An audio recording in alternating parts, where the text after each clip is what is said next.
Hi there, right here today on my YouTube channel, we're going to talk about finding harmony and boundaries, how to keep your boundaries secure and your heart wide open.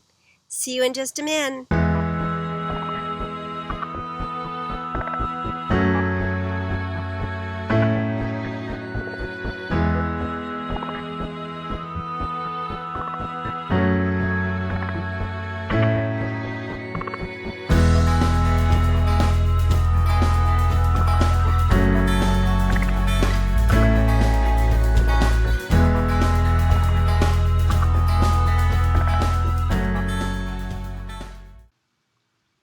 Hi there, Dr. Carmen McGuinness back with you. So, as I said in my intro, we're going to talk today about finding harmony and boundaries. The first point I want to make, and I think this is so important, is that boundaries are not synonymous with the heart. Closing your boundaries, understanding your boundaries and being firm in them does not mean that you are closing your heart. It's a very different thing. The heart is that which we give and accept love with. So we can't close that and still have love in our lives. Boundaries, on the other hand, are the rules of engagement for how to treat that heart within us. So, in fact, when your boundaries are secure, it becomes safe to open your heart. Your heart is actually safer when you have secure boundaries around it.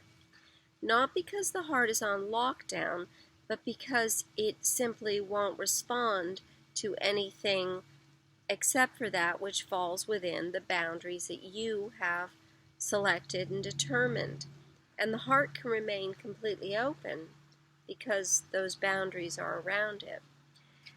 So just like a road well worn, the more consistent you are.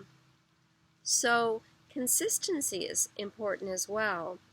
Just like a road well worn, the more consistent you are with your boundaries, the better you'll know how to navigate the road around your heart. When establishing boundaries, I recommend you include a few things. Intellectual considerations, emotional considerations, physical considerations, spiritual considerations, and sort of a peripheral thing which I'll call balance, being balanced in your boundaries. So to start, intellectual. We all have and are entitled to our own thoughts and opinions. Although I'm happy to discuss my own thoughts and opinions with others, I'm not going to permit another person to ridicule me for my beliefs. And that is a clear boundary that I have. An emotional boundary. We're all entitled to our own feelings and responses to people and situations. However, I will not permit another person to criticize me for my feelings. Now, as I talk about mine, these are examples. These are not meant to tell you what your boundaries should be, but rather to give you categories and ideas about what to consider. And I'm not going to allow another person to interpret how I'm feeling about something. That's another emotional boundary that I have. You're not going to criticize me for my feelings, and you're not going to interpret my feelings. You're not going to put a label on how I'm feeling. I consider that my own turf, and I have a firm boundary around it. Physical boundaries are just so very personal, and I think they're cultural as well. I was raised in an Italian family. I'm a pretty touchy-feely person, but that said, I do have particular boundaries. So, for instance, I have boundaries around hygiene and health. If someone is unwell, I really don't want to be in their close space. I don't want to catch your cold. I don't want to get your cold sore. Whatever is going on there, I don't want it.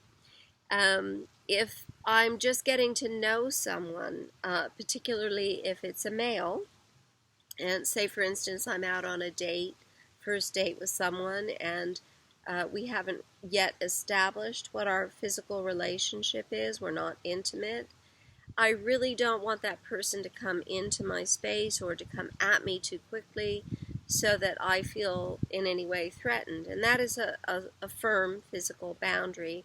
And I feel that I put that out there. I feel that I let that be known. And again, I think letting things like that be known is easier when you understand what your boundaries are. And I hope that makes sense. But the more in touch we are with our own boundaries, the better able we are to project them out into the world so that others have an opportunity to respect them. And then spiritual, I mentioned spiritual.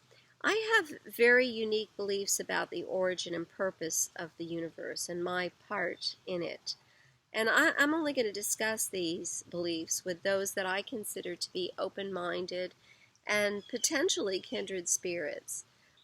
I have for instance, a very firm boundary around evangelical interaction on my property. I live in rural central Florida, and there, on any given Sunday, a group of evangelicals might walk up to my door.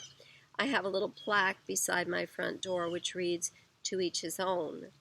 And when religious evangelicals knock on my door, I point it out to them pretty firmly. And if they respect that, then we part company friends. And if they don't, then I simply close my door.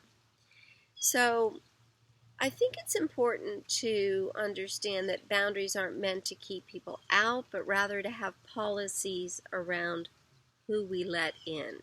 And that's in regard to the first four things that I've talked about here.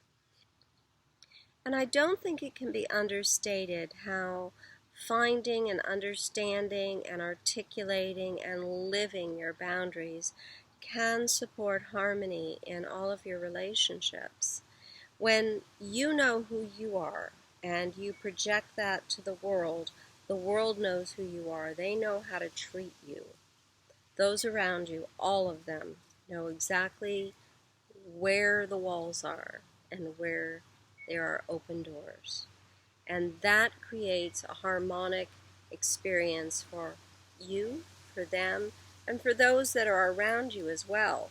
We have not just ourselves and those that we bump up against to consider, but we also have those who are in the room, those that live within our circle. If it's a workplace, the other workers in the environment. If it's a family, in particular our children when we're negotiating boundaries with spouses.